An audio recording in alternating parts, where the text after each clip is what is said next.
Graças a Deus. Meus irmãos, nós estamos aqui para falar sobre razões para viver. Louvado seja Deus, há razões para viver e o Senhor Deus fala dessas coisas com a gente. Nessa noite eu quero falar com o tema Trate o seu coração. E eu peço que você abra aí comigo um versículo que nós abrimos muitas vezes durante o nosso congresso, alguns dias atrás, Romanos capítulo 7, verso 15.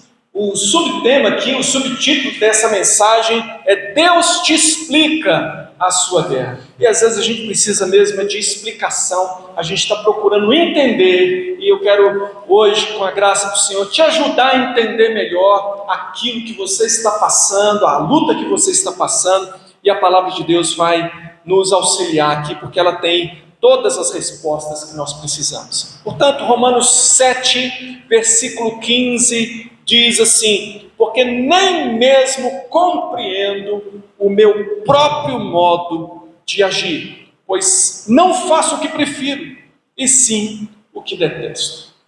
Esse versículo aqui, ele está tratando de alguém que está em conflito, alguém que está em luta, uma luta interior, na qual ele tem desejo de acertar e não consegue acertar, ele não consegue, parece que há alguma coisa mais forte que ele que o está controlando, ele está ali numa luta tremenda, e o livro de Romanos fala dessa luta. Hoje eu vim falar dessa luta, não apenas explicando Romanos, mas essa é uma grande questão. Nós estamos em conflito, o ser humano está em conflito, está em luta, e essa luta, meus queridos irmãos, ela é uma luta interna. Muitas vezes uma luta que está lá dentro do coração. Quando você tem um problema financeiro, é fácil saber que a conta fica negativa, o vermelhinho aparece, você sabe o problema está ali. Quando você tem um problema externo de saúde, chutou uma pedra, você sabe qual é o dedinho que está doendo, você sabe qual é o problema, você sabe mais ou menos como lidar. Mas algumas lutas, elas são assim, lá dentro da nossa alma, e a gente não consegue compreender. O mundo mesmo está tentando entender a luta. Olha, essa luta, ela está assim, não apenas ela é intensa para aquela pessoa que está lutando, mas ela também é extensa, no sentido que há muitas pessoas, o número de pessoas sofrendo hoje essas lutas é realmente muito grande.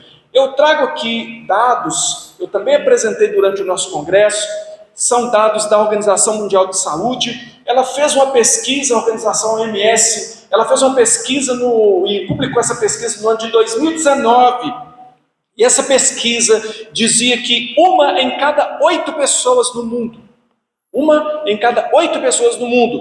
estavam padecendo de algum sofrimento mental diagnosticável. O que é um sofrimento mental diagnosticável? Ora, quando você pega ali um livro de diagnóstico psiquiátrico, ele é um livro bem grosso e ele descreve cada um dos transtornos possíveis que já encontraram assim, que já foram identificados pelos pesquisadores, pelos cientistas. Então, para que um determinado transtorno ele seja identificado, é feita uma lista de sintomas, de sentimentos, de condições que estão relacionados àquele problema. Então, quando faça ali uma lista, quem sabe ali de uns 10 itens, alguns transtornos te diz, olha, se tiver 5, é considerado que está com essa enfermidade. Se tiver 7, é considerado. Cada um não é exatamente o mesmo número para todos,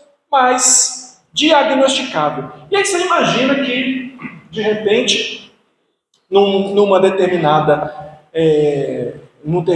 transtorno, numa enfermidade dessa, digamos, olha, você precisa ter 7 para ser diagnosticado. E às vezes a pessoa tem 6 ou 5.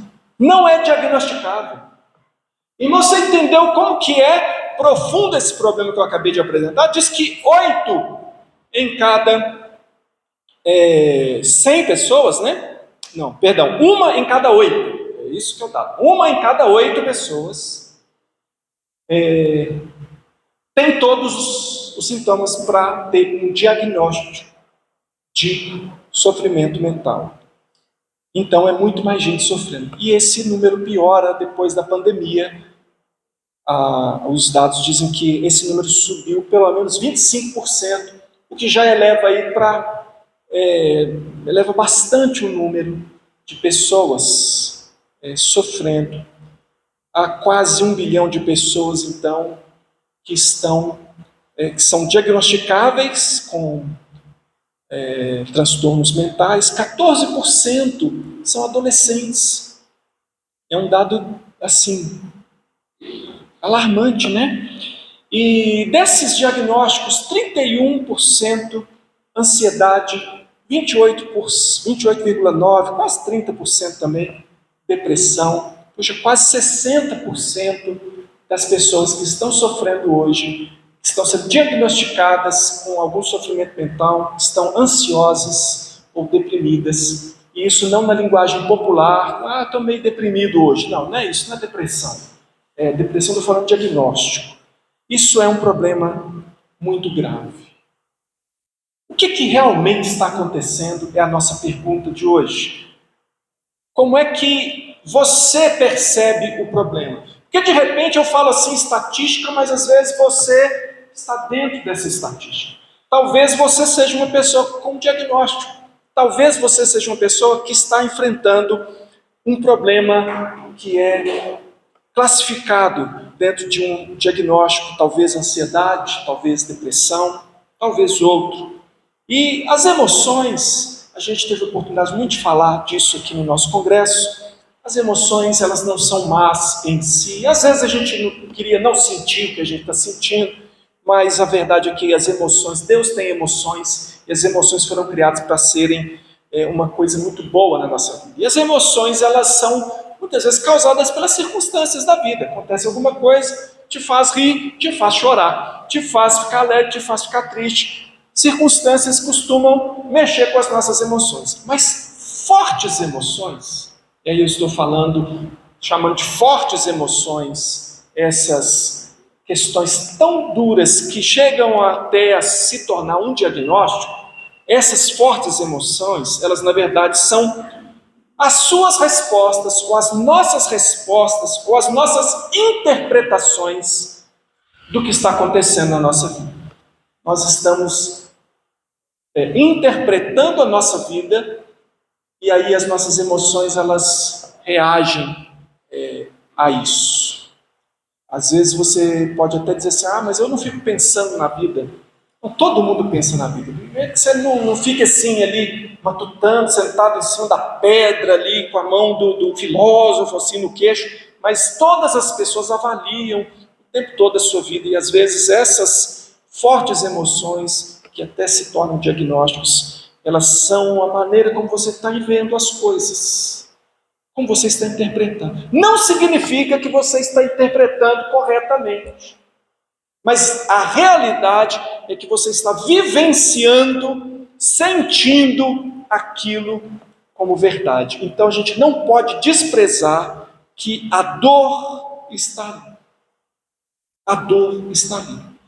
Nem sempre está claro para você o que é que de fato está causando a dor. O que é que está causando as emoções fortes. Porque a dor, às vezes, ela chama tanto a atenção que ela tira o foco da verdadeira causa. Às vezes aquilo que você está falando, mas meu problema eu sei qual é esse aqui.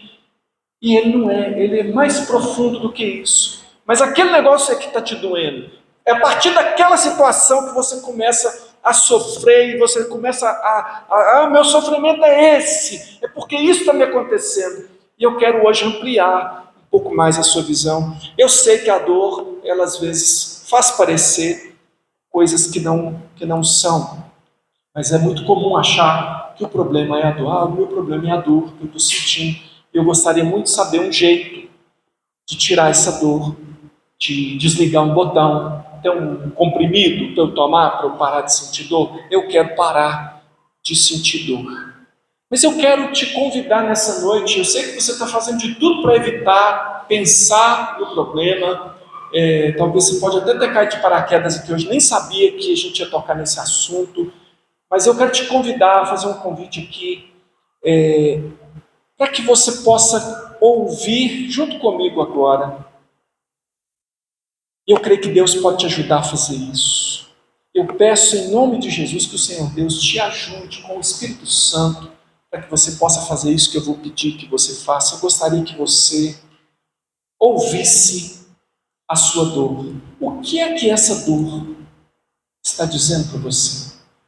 O que ela está dizendo para você? O que a depressão está dizendo para você? Seja ela diagnosticada, ou seja essa profunda tristeza pela qual você está passando. Não estou aqui para dar diagnóstico, esse negócio de ficar usando os termos, você sabe que não é uma coisa boa de se fazer. Então eu cito aqui para que você entenda, para a gente falar a mesma linguagem, mas cuidado para você não ficar se autodiagnosticando aí. Mas o que essa depressão está dizendo mesmo para você? O que essa ansiedade está dizendo? Ela fala para você. O que essa compulsão está dizendo para você? Tenha a dor, o nome que ela tiver, ela está dizendo alguma coisa. Eu gostaria que você considerasse algumas possibilidades do que essa dor está dizendo. Por que você está sofrendo? Talvez a sua dor esteja dizendo, no fundo, para você: eu tenho medo. Eu tenho medo. Eu tenho medo de fracassar. Eu tenho medo de ser exposto. Eu tenho medo de perder alguém que eu amo. Eu tenho medo de ser abandonado. Eu tenho medo de não ter o controle da situação, perder o controle de tudo. Eu tenho medo de morrer.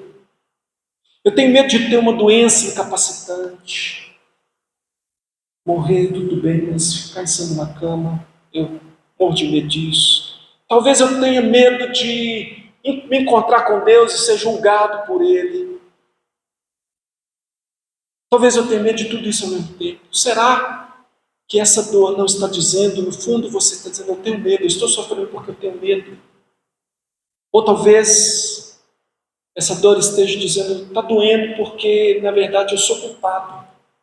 Ou eu tenho vergonha de alguma coisa, eu sou culpado do meu pecado, daquilo que eu fiz. Você não sabe o que eu já fiz. Eu tenho vergonha.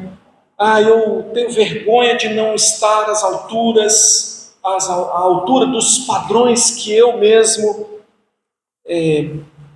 coloquei para mim, um padrão de sucesso. A essa altura da minha vida eu devia já estar numa determinada posição, eu não cheguei lá, e eu sinto culpa por isso. Por que eu não fiz de outra forma? Eu sinto vergonha disso, e esse negócio está doendo. Eu tenho medo, ou eu me sinto culpado, porque eu não consigo a aprovação das pessoas.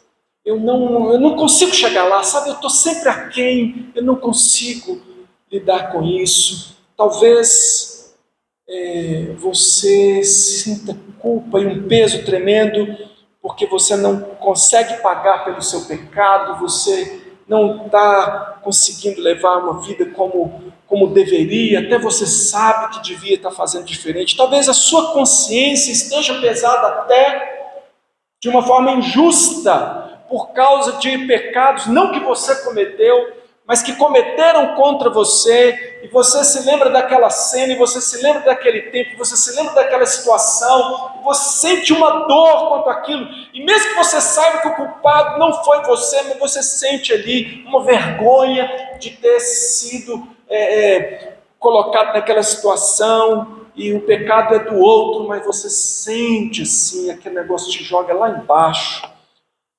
Mas talvez você se sinta assim, a sua dor esteja dizendo para você, por exemplo, que ela pode ficar ali, essa dor é justa, porque você perdeu alguma coisa que era muito importante.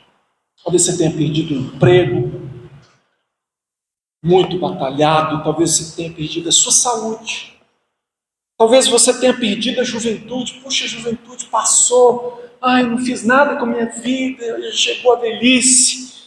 Talvez você tenha perdido o dinheiro que você juntou longos anos e de repente alguma coisa aconteceu e você se vê assim: puxa, não tenho mais. Talvez você tenha perdido alguém que representava muito para você E essa perda, então, e esse perder alguma coisa, seja o que a dor está dizendo. A dor está aí dizendo: olha, o que está doendo é uma grande falta que eu estou sentindo. Ou talvez a dor esteja dizendo: eu preciso de alguma coisa. Tem algo que eu não alcancei. Eu não alcancei o amor que eu desejei. Eu não alcancei o significado para a minha vida que eu busquei. Eu não consegui o respeito que eu mereço. Está me faltando aquela coisa. E às vezes é uma coisa que só você sabe, você nem fala. Quando fala, você até disfarça, mas você sabe que é essa a sua situação. Você sente uma falta, sente uma necessidade, como se você precisasse daquilo e você não tem. E aí, talvez essa dor te diga mais que você está irado, você está com raiva. Por quê? Justamente porque você não obteve o que você queria de alguém que você esperava que reagisse de uma forma, reagiu da forma totalmente o contrário. Ou talvez essa raiva seja do próprio Deus, que afinal de contas tem o controle de tudo. Por que Deus permitiu que essas coisas acontecessem? E aí a ira vem. Você não quer colocar ela para fora, mas esse negócio está aí massacrando o seu coração.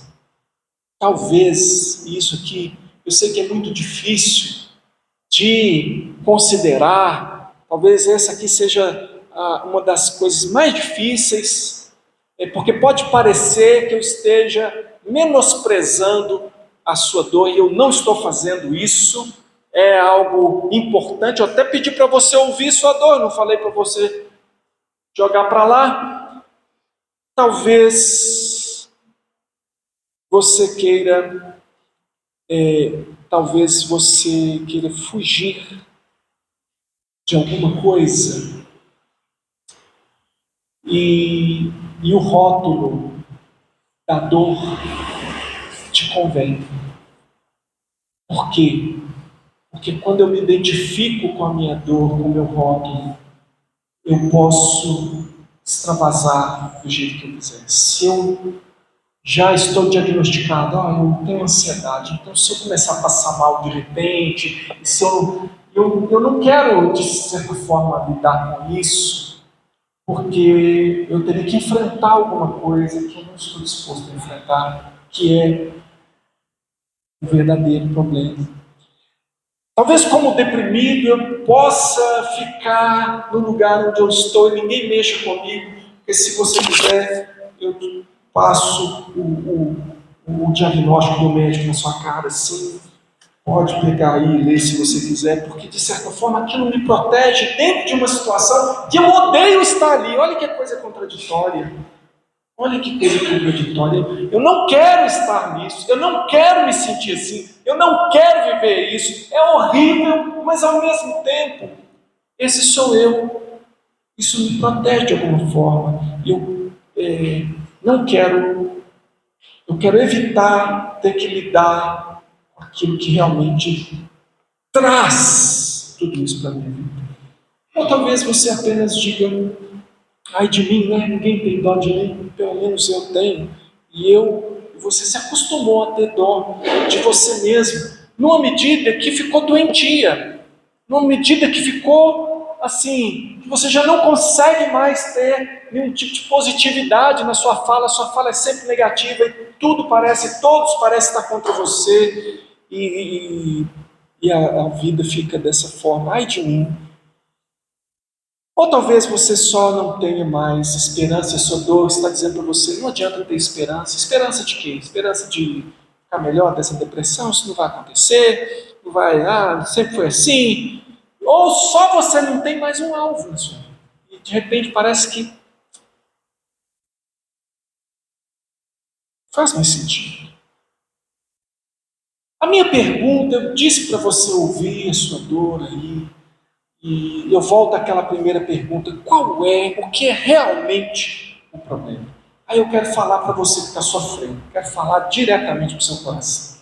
Uma realidade que é muitas vezes ignorada por quem está nesse sofrimento é que Todos nós, não é só você, todos nós temos pensamentos equivocados e emoções desajustadas por causa do pecado que habita em cada um de nós. Isso é algo que aconteceu lá no Jardim do Éden, e desde Adão e Eva até o dia de hoje, todas as pessoas do planeta Terra são pessoas que têm um nível de desajuste. A palavra de Deus fala isso claramente, num versículo muito conhecido, que é Romanos 3:23. Lá diz assim: pois todos pecaram.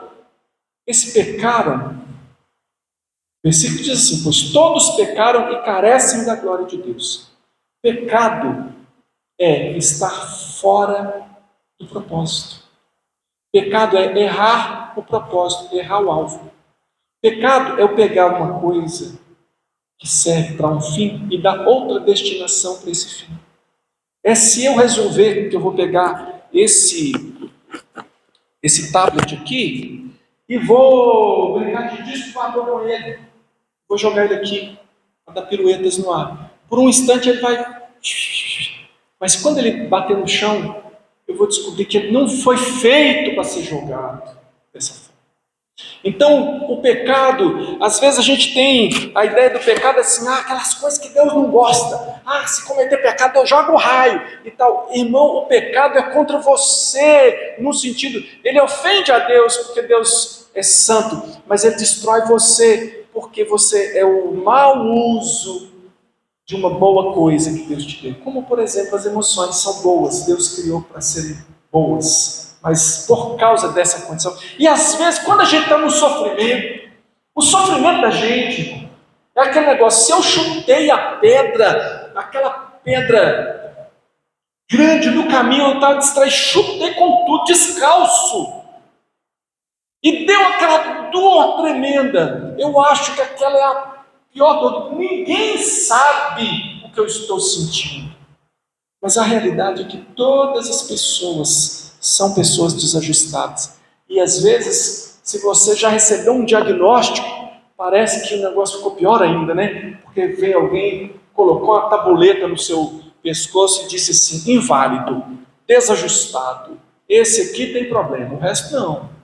Mas esse aqui inteirou 7, o outro tem 6, mas esse aqui tem 7, tem diagnóstico. E aí aquilo pesou em você, mas você não sabe e agora está sabendo. Eu quero que você saiba disso. Esse desajuste é algo que está permeando 100% da humanidade. Não é 8, não é 1 em cada 8. Todos nós temos esse problema.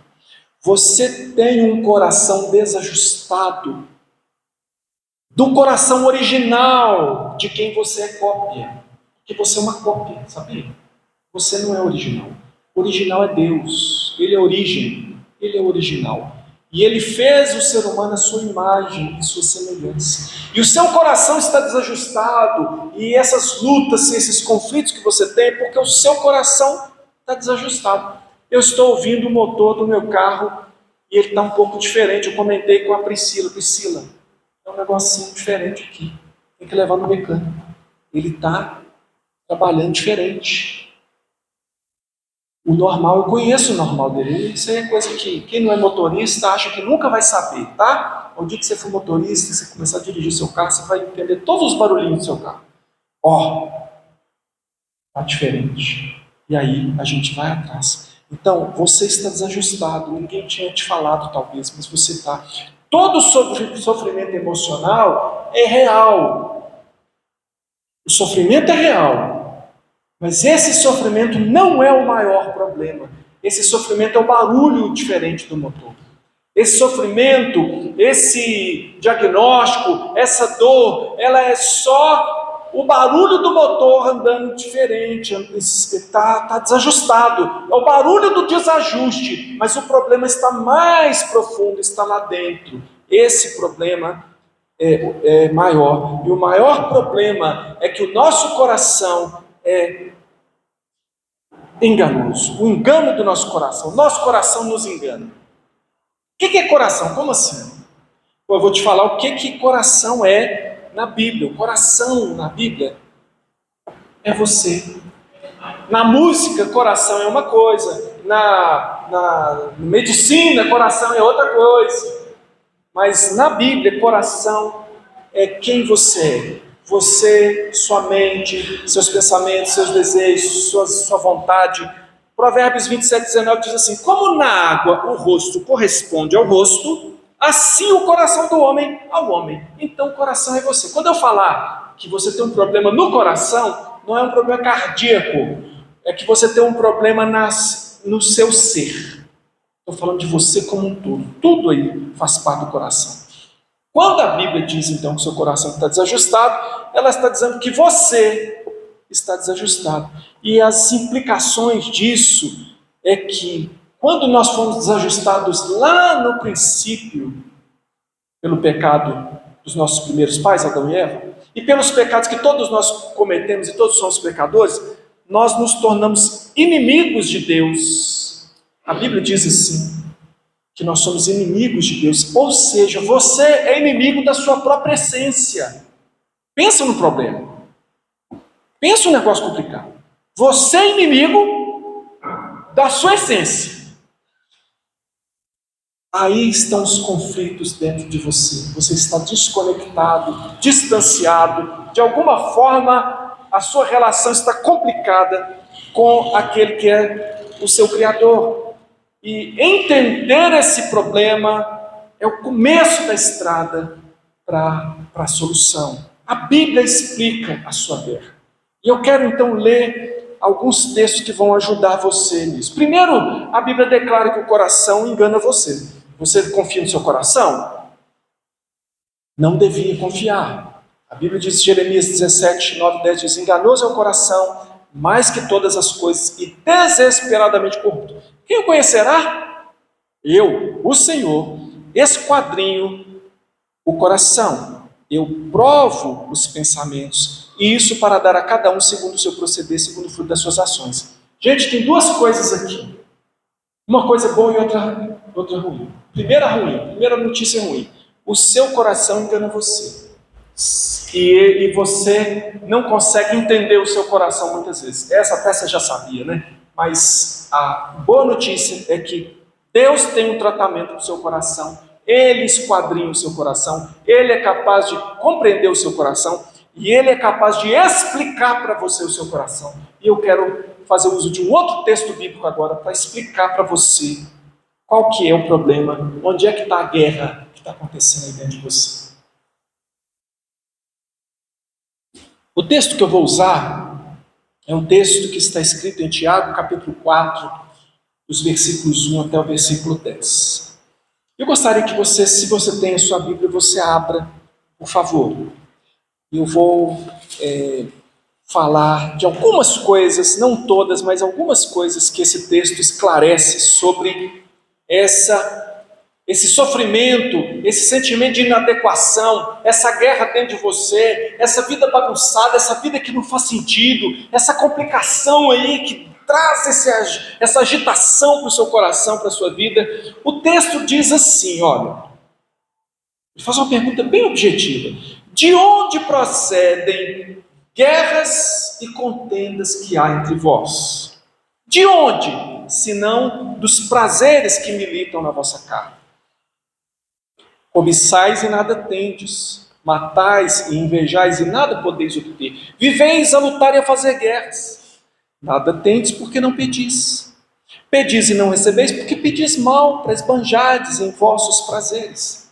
Infiéis, não compreendeis que a amizade do mundo é inimiga de Deus? Aquele, pois, que quiser ser amigo do mundo, constitui-se inimigo de Deus. Ou supondes que em vão afirma a Escritura, é com ciúme que por nós anseia o Espírito, que Ele fez habitar em nós. Antes, Ele dá maior graça, pelo que disse, Deus resiste aos soberbos, mas dá graça aos humildes. Sujeitai-vos, portanto, a Deus, mas resisti ao diabo, e ele fugirá de vós. Chegai-vos a Deus, e ele se chegará a vós outros. Purificai as mãos, pecadores, e vós que sois de ânimo dobre, limpai o coração. Afligi-vos, lamentai e chorai. Converta-se o vosso riso em pranto e a vossa alegria em tristeza. Humilhai-vos na presença do Senhor e Ele vos exaltará. Eu vou bem devagarzinho fazendo umas perguntas aqui. E eu quero que você pense comigo em algumas respostas a essa pergunta que estão por aí. Qual que é o problema do homem? Qual que é o problema do ser humano? Se você perguntasse para alguém de uma religião oriental, qual o problema do homem? Apesar de terem várias religiões orientais, mas elas conversam muito de pertinho em algumas coisas. E algumas dessas religiões iam dizer para você, dessas religiões orientais, que o problema do ser humano é o desejo. Presta atenção, hein? O problema do ser humano é o desejo. Vamos ver se serve para você, tá bom? Você tem problema? Vou apresentar para você algumas soluções que estão aí, apresentadas. O problema do ser humano, por que o homem sofre? Por causa do desejo. E qual que seria o objetivo do homem? Que o homem fica desejando, aí ele quer muita coisa, e aí ele fica sofrendo. Aí, qual que seria o alvo? O alvo seria parar de desejar. Você tem que parar de querer qualquer coisa. E aí, quando você parar de querer qualquer coisa, desejar, então você vai ser uma pessoa completa, e aí você vai atingir a iluminação. E aí, você, quando morrer, você vai se desfazer no nirvana, você vai se unir a todos os elementos do cosmos, e finalmente você chegou ao objetivo, que foi desaparecer. Olha aqui. E aí, a proposta, essa proposta zen aí, de harmonia é: negue-se a si mesmo até você se harmonizar com o todo e desaparecer. Esse é o conceito deles. Mas eu achei interessante que eles falassem sobre desejo. Por isso que eu trouxe aqui. Não é interessante que as pessoas observem alguma coisa? Talvez elas não vejam o todo do problema, mas elas consigam perceber. Eles perceberam que tem um problema com o desejo, com a cobiça, com a vontade, com o desejo, as coisas que a pessoa quer. Tem um problema aí. Só que eles tiraram essa resposta lá.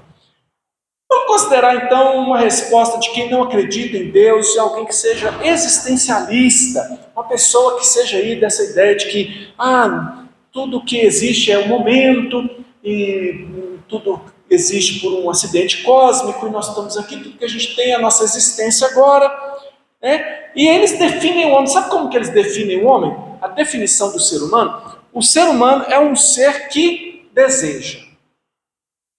E ele tem falta de si. Ele sente falta de alguma coisa. E essa falta que ele sente é dele mesmo.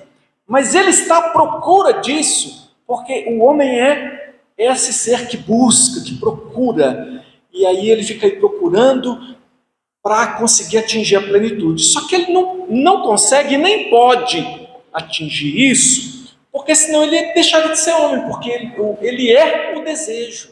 O ser humano se define no pensamento existencialista pelo que ele deseja. E ele é um ser que deseja. Então ele nunca vai ser satisfeito. Ele nunca vai, e ele tem que se contentar com a realidade que ele está condenado. Isso são palavras de filósofos, gente, existencialistas. Ele está condenado à liberdade. A liberdade de buscar, de procurar e nunca encontrar.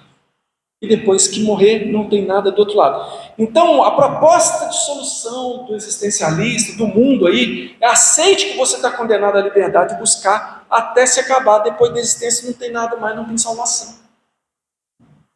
Gente, o mundo tem mais que estar doente mesmo.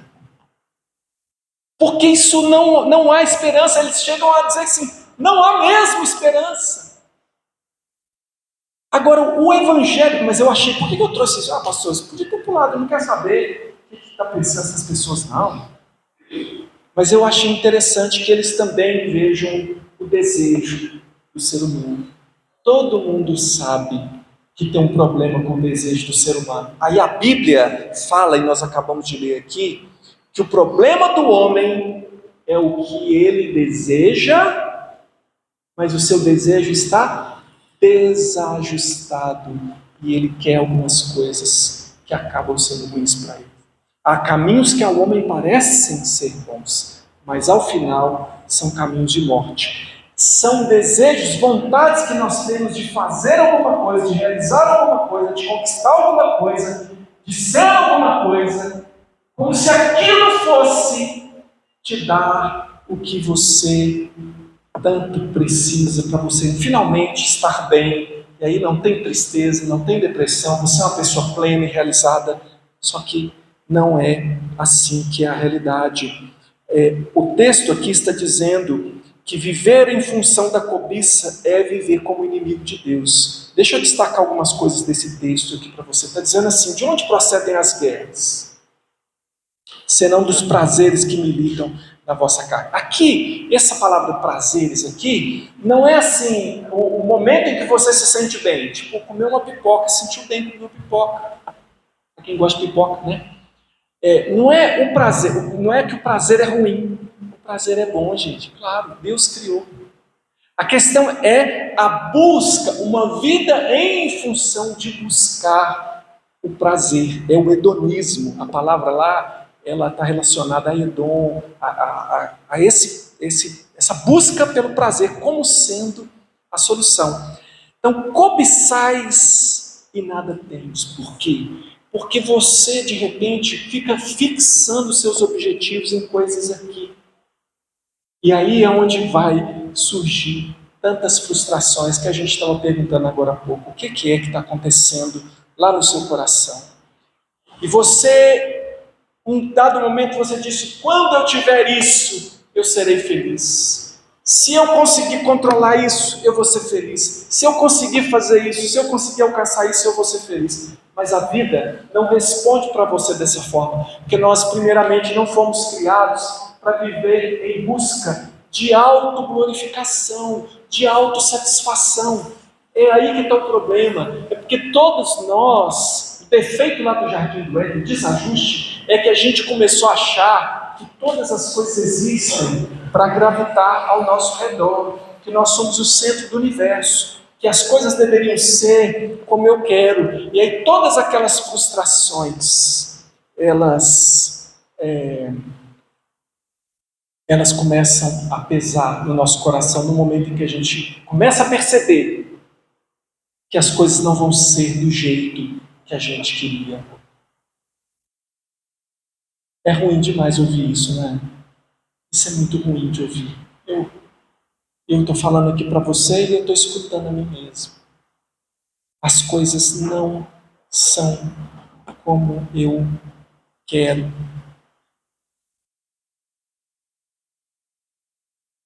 Você diz assim: eu não posso, eu não quero sofrer.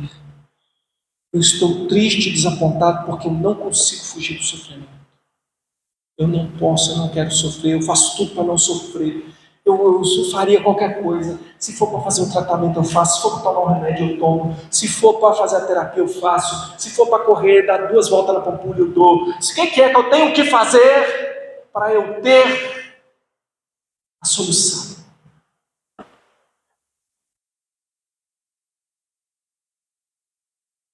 Na luta contra o meu próprio pecado de autossuficiência, o perfeccionismo.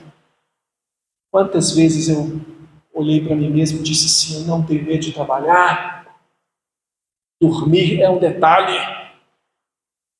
eu posso fazer, eu vou fazer, ninguém vai me parar. Eu posso ser pobre, mas eu tenho inteligência. Isso meu pai me convenceu, ele ficava falando que eu era inteligente. E eu me quebrei todo por causa disso.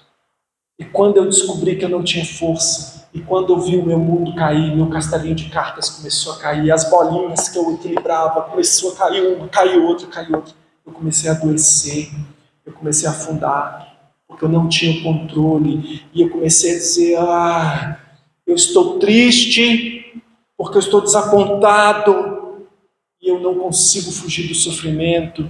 E aí vem todas aquelas coisas que pesou sobre mim: o medo de fracassar, o medo Medo de fracassar, o medo de ser exposto, o medo de perder, essa coisa, irmãos, e eu que já era um crente, me esqueci da mensagem mais sublime, mais poderosa, que é a mensagem de Jesus Cristo, que disse: vinde a mim, todos os que estáis cansados e sobrecarregados, e eu vos aliviarei. Tomai sobre vós o meu jugo e aprendei de mim, porque eu sou manso e humilde de coração, e achareis descanso para a vossa alma, porque o meu jugo é suave e o meu fardo é leve. E todas essas coisas que pesavam e que pesam sobre mim e sobre você, Jesus Cristo não apenas fez de conta que não existe, Ele enfrentou cada uma delas, e Ele sofreu cada uma delas, e Ele puxou para si. Sabe, sobre Jesus foi o meu pecado e o seu pecado. Quando? Irmão, eu tenho medo. Jesus Cristo,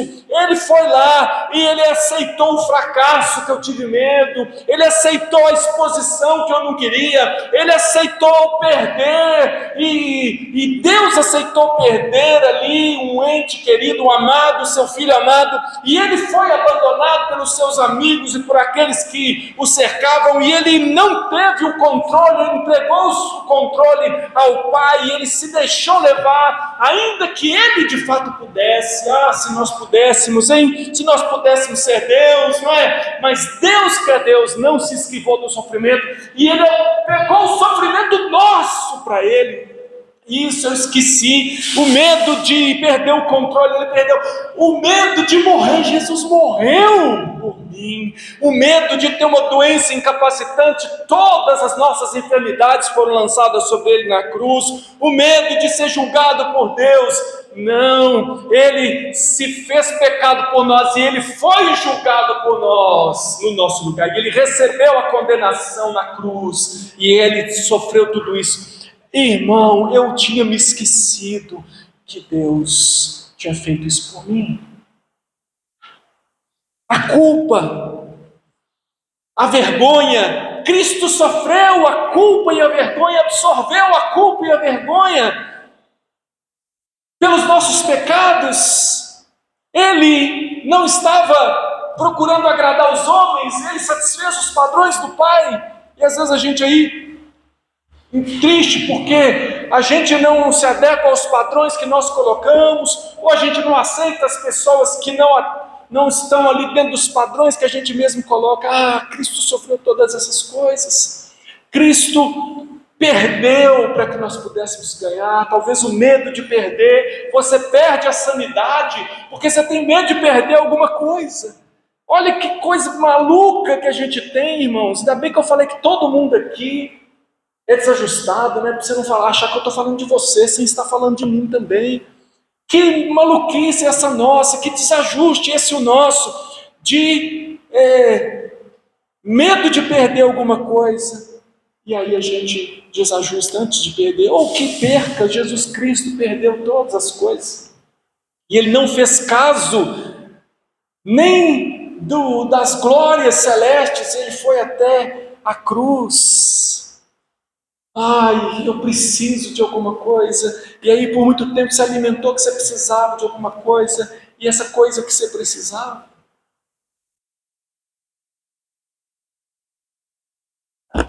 não era o que você precisava. Talvez você se frustrou porque não conseguiu, mas tem aqueles que se frustraram justamente porque conseguiram, e quando conseguiu, não era aquilo. Vai ler o livro do Eclesiastes, para você ver as tentativas que os homens fazem. Aquele livro lá, se você não ler o final, você fala: esse livro aqui é depressivo. Não, esse livro aqui não, isso aqui não podia estar na Bíblia, não. Se você ficar ali até o capítulo 10, você desiste. Continua, vai na fé, irmão, até o final. Porque no final você vai ver, aí chegou a conclusão, aí ele conclui. Você precisa de Jesus Cristo, você precisa se entregar a Ele. Você lembra, eu vou voltar ao versículo lá, porque ele fala desse conflito, aquele texto lá de Tiago, ele fala desse conflito do desejo, tantas coisas que a gente quer, e a gente fica aí nessa guerra com os outros, guerra interna, esse sofrimento todo, cobiçando e tal, mas as respostas: sujeitai-vos a Deus. Para de querer ser Deus, e se sujeita a Deus. Aceite que Deus seja Deus. Aceite que Deus controle as coisas. Purificai as mãos, tá bom, é pecador, está com vergonha do pecado, ótimo, bom sinal. Peça perdão ao Senhor e entregue isso ao Senhor e seja perdoado. Purificai as mãos, pecadores. E ele disse: afligi-vos, lamentai e chorai, converta o vosso riso em pranto, a vossa alegria em tristeza. Peraí, como assim? Nós estamos querendo falar de alegria, Deus está mandando a gente converter alegria em tristeza? Essa falsa alegria, esse desejo de se alegrar com as coisas que passam, nós somos chamados para uma vida que é muito mais do que esses 15 minutos que estão na face da terra. Nós somos seres eternos, nós estamos sendo preparados para aquilo que ainda aguardamos, aquilo que há de ser revelado. A Bíblia diz que não dá para comparar com nada do que nós agora vemos. A alegria que nos está reservada não é de se comparar.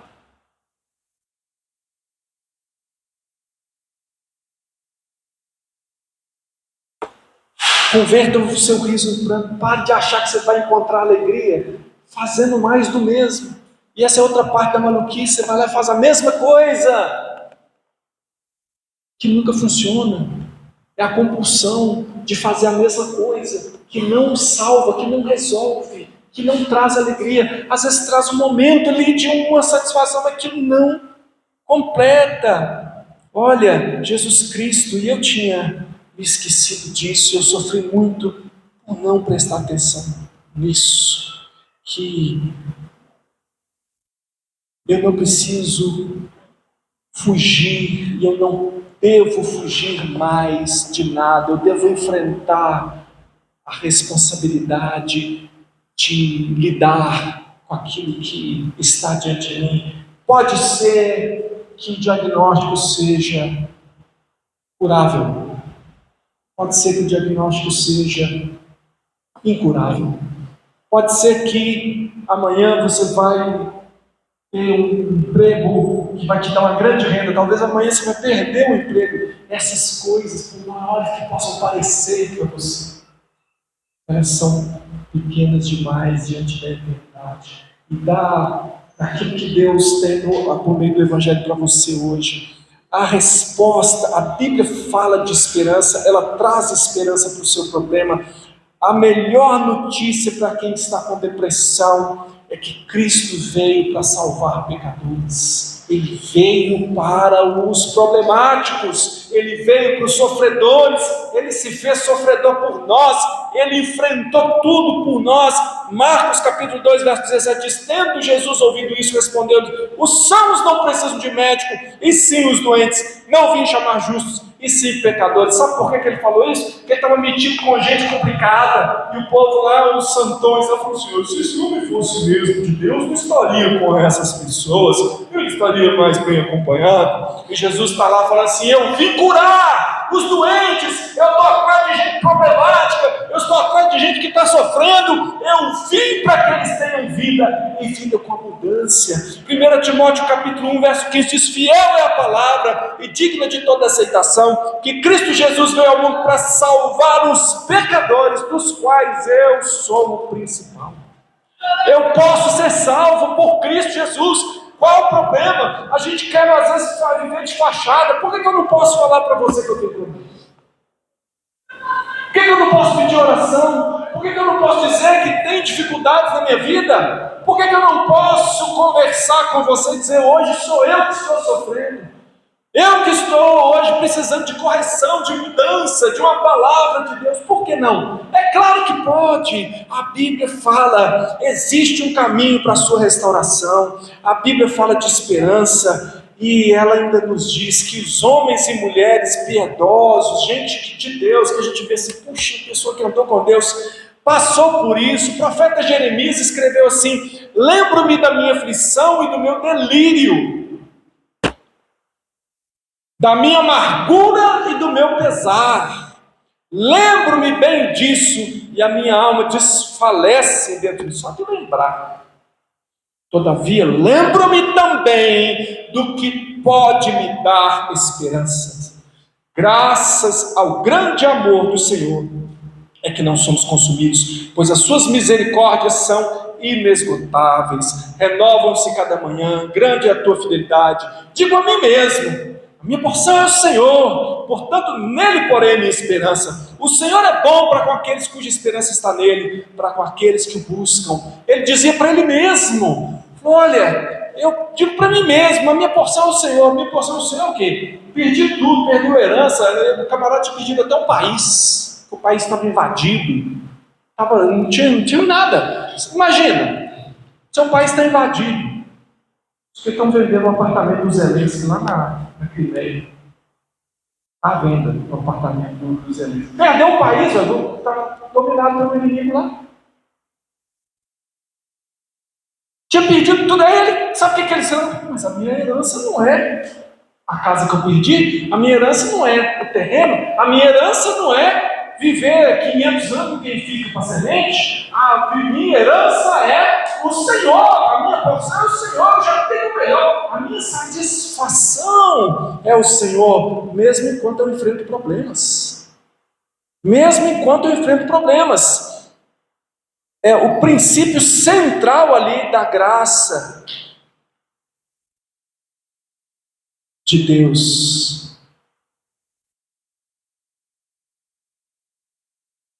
É a salvação por meio de Jesus Cristo, o Salvador que entra lá no meio do problema.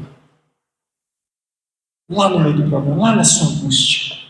Você está angustiado, está passando no vale da sombra da morte. O Senhor Deus está contigo. O apóstolo Paulo falou sobre uma situação que ele pediu 3 vezes ao Senhor que o livrasse dela. Está escrito assim lá em 2 Coríntios 12, 9 e 10. Mas ele, Deus, me disse: minha graça é suficiente para você, pois meu poder se aperfeiçoa na fraqueza. Portanto, eu me gloriarei ainda mais alegremente nas minhas fraquezas, para que o poder de Cristo repouse em mim. Por isso, por amor de Cristo, regozijo-me nas fraquezas, nos insultos, nas necessidades, nas perseguições, nas angústias, pois quando sou fraco é que sou forte, porque a força vem de Deus, e é Deus quem sustenta você, e Ele não vai abandonar você. Não é porque você é bonitinho, cheirosinho, cheirosinha, bonitinha, é porque Ele te amou com amor consumado. Se você crê no Senhor Jesus, Ele diz lá na palavra dele em João capítulo 1, que aqueles que creem nele, foi dado a eles o poder de serem feitos filhos de Deus, os que creem no seu nome, os quais não nasceram da vontade da carne, nem da vontade do homem, mas de Deus. Ou seja, Deus planejou você, quis você, é Ele que quis entrar na sua vida. Se você crê em Deus, mas tem hora que eu estou tão fraco. Quando eu sou fraco, aí que eu sou forte, porque o Senhor é que toma você pela mão. Então, Paulo pediu a cura, e eu falei aqui no começo do culto, nós oramos por cura, eu espero a cura, eu peço a cura, mas se a cura não vier no dia, ou com a rapidez que eu queira, ou que nem venha, eu fico com a resposta que Deus deu para Paulo: a graça basta, a graça de Deus é suficiente, e o seu poder se aperfeiçoa na fraqueza. Mesmo que você esteja fraco, mesmo que você esteja triste, mesmo que você esteja achando que a vida não vale a pena, Deus ainda vai estar te segurando com os seus braços, Ele ainda vai estar amparando você, Ele ainda vai estar caminhando com você, Ele ainda vai estar carregando você, e Ele vai levar você ainda a completar a obra que Ele começou, porque a palavra de Deus diz que aquele que começou a boa obra em vós, de completá-la até o dia de Cristo Jesus. Então eu posso estar sentindo a pior pessoa do mundo, eu estou sofrendo, os meus problemas são concretos, porque mesmo que eles sejam só emocionais, eles são concretos, mas eu tenho um Deus que me carrega, eu tenho um Deus que ficou doente por mim, que se fez enfermidade por mim, que se fez pecado por mim, sendo que Ele nunca deveria ter passado por isso. Esse é o amor de Deus. Então, meus irmãos, eu tenho uma última palavra para você de apoio. Eu posso dizer para você que o Evangelho, primeiro, ele tem. Por que o Evangelho de Cristo é a solução para todos nós desajustados, pecadores, sofredores? Por que ele é a solução? Primeiro, que nós temos perdão em Cristo Jesus. Se for culpa sua, você pode pedir perdão a Deus em nome de Jesus e você vai ser perdoado, porque Ele prometeu. Ele prometeu, Ele que prometeu isso, não fui eu. Ele disse: se confessarmos os nossos pecados, Ele é fiel e justo para nos perdoar os pecados e nos purificar de toda injustiça. Então começa com perdão, cancelamento de dívida. Segundo, caminho. mas eu não sei andar. Jesus é o caminho, a verdade e a vida. Ele vai guiar você. Ele é caminho para você. Ah, mas eu sou fraco. Poder, ele manda, envia o Espírito Santo para te dar poder, ele te dá capacidade, um poder que você não tem, ele vai te sustentar no poder do Espírito Santo. O Espírito Santo habitando a sua vida, que vem morar com você, dentro de você, não é para ser seu vizinho da casa do lado, não. É para habitar dentro do seu coração, para governar a sua vida, para te dar poder espiritual, para você frutificar como Espírito. E uma coisa interessante, quando eu era adolescente, eu era muito sozinho, muito tempo mesmo. Eu era um sujeito calado, pouquíssimos amigos, escola, tinha dia, eu já perdi. Um dia eu falar sozinho para escutar minha voz. Eu não falava, eu era meio mudo assim. E aí, uma época, eu comecei a orar, Senhor, eu falava, eu crente, orava, né? Falava com vocês, falava, Senhor, vou falar um negócio com o Senhor. Não foi assim que eu falei, não, tá aí? Não vou falar aqui só para você entender. Tipo assim, não leva mal, não, Senhor. O Senhor é meu amigo. O Senhor está comigo todo mundo. Nas madrugadas, o Senhor está comigo. O Senhor está sofrimento. Não estou falando disso, é maravilhoso. Mas eu queria que o Senhor colocasse uns amigos carinhosos na minha cabeça. Que carinho.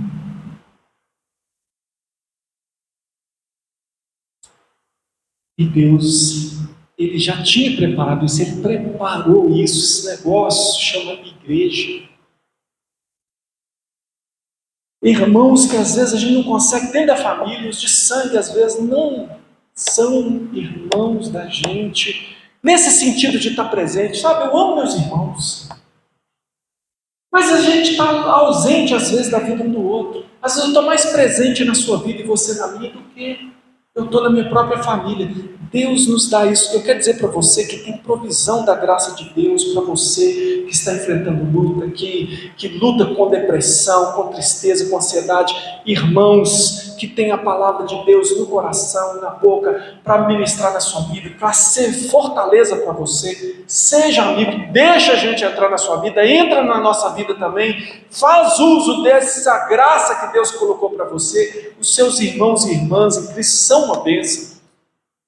São uma bênção. Nós podemos encontrar conselhos sábios em irmãos. Nós temos essa bênção que é a igreja de Deus, e nós somos chamados, todos nós somos chamados para aconselharmos aos outros. Eu quero orar com você agora.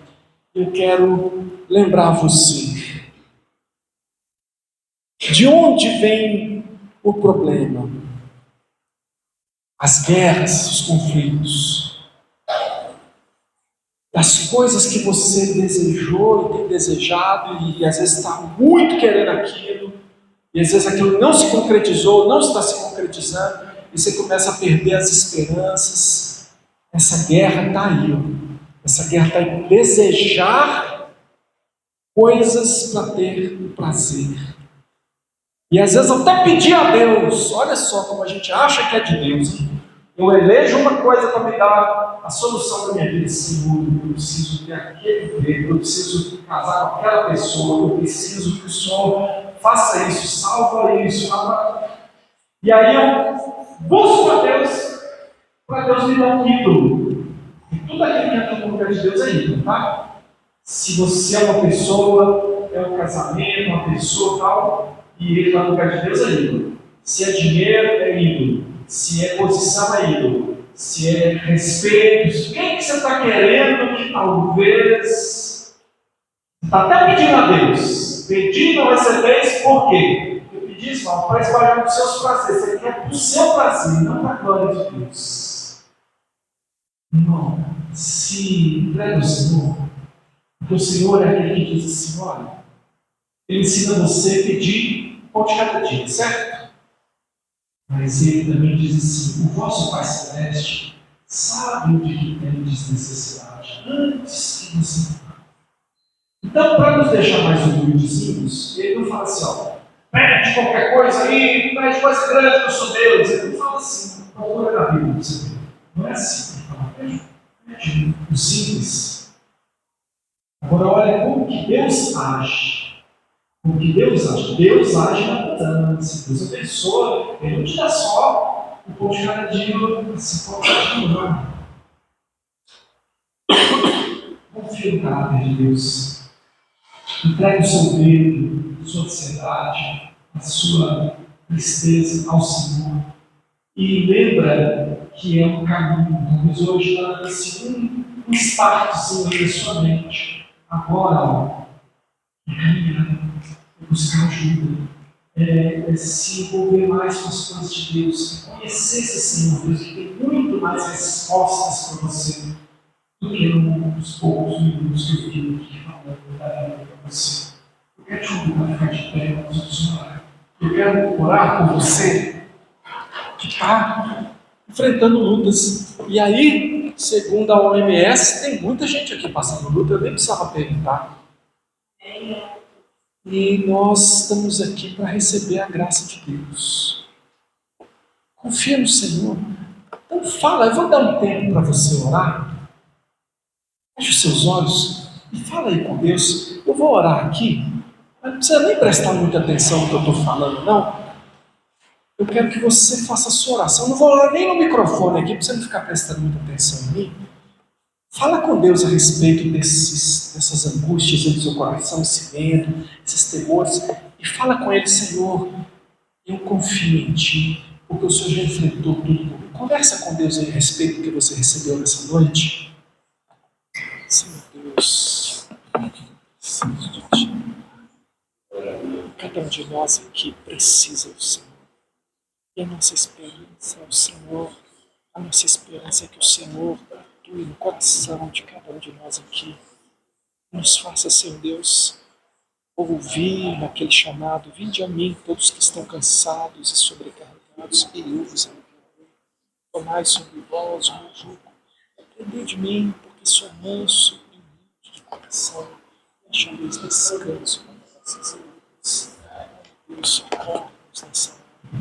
Senhor Deus, nós queremos trazer à memória aquilo que pode nos dar esperança. As misericórdias do Senhor se renovam a cada manhã. E mais uma vez o Senhor está renovando a tua misericórdia sobre nós. Quando o Senhor nos lembra daquele chamado maravilhoso que o Senhor fez para mim e para cada pessoa que está aqui nessa noite: vinde a mim, todos vós que estáis cansados e sobrecarregados, e eu vos aliviarei. Tomai sobre vós o meu jugo e aprendei de mim, que sou manso e humilde de coração, e achareis descanso para as vossas almas. Obrigado porque o Senhor não apenas entendeu o nosso sofrimento, Senhor, mas o Senhor absorveu o nosso sofrimento. O Senhor veio a essa terra e o Senhor sabe o que é padecer, e o Senhor enfrentou todas as coisas, e o Senhor foi aprovado em todas elas, e o Senhor mereceu por nós, e o Senhor conquistou por nós. Ó Deus,